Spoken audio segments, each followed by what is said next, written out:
চলমান যুদ্ধের উত্তাপে নতুন করে আগুনে ঘি ঢালার মতো খবর দিল ট্রাম্প প্রশাসন। ইরানের সরাসরি হামলায় 50,000-এর বেশি মার্কিন সেনা অংশ নিচ্ছে বলে জানিয়েছে যুক্তরাষ্ট্র।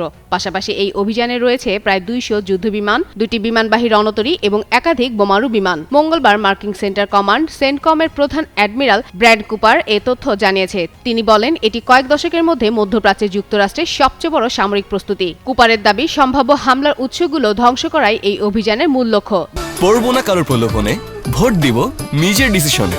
ক্লিয়ার আপ হাতে হয়ে যাও ফুরফুরে ভোটার। যার মধ্যে রয়েছে ইরানি নৌবাহিনী ও তাদের সবচেয়ে কার্যকর সাবমেরিন। তার ভাষ্য অনুযায়ী ইতিমধ্যে 17টি ইরানি জাহাজ ধ্বংস করা হয়েছে এবং সমুদ্রতল, আকাশপথ ও সাইবার প্রেস সব দিক থেকেই নিরবিচ্ছিন্ন হামলা চলছে। নিউ ইয়র্ক টাইমসের এক প্রতিবেদনে বলা হয়েছে, এই অভিযানে সেনা ও যুদ্ধবিমানের সংখ্যা নির্ধারিত হলেও এর প্রকৃত প্রভাব বুঝতে সময় লাগবে। বিশ্লেষকদের মতে এই পদক্ষেপ মধ্যপ্রাচ্যে উত্তেজনা আরও বাড়াতে পারে এবং আন্তর্জাতিক নিরাপত্তা পরিস্থিতিকে জটিল করে তুলতে পারে।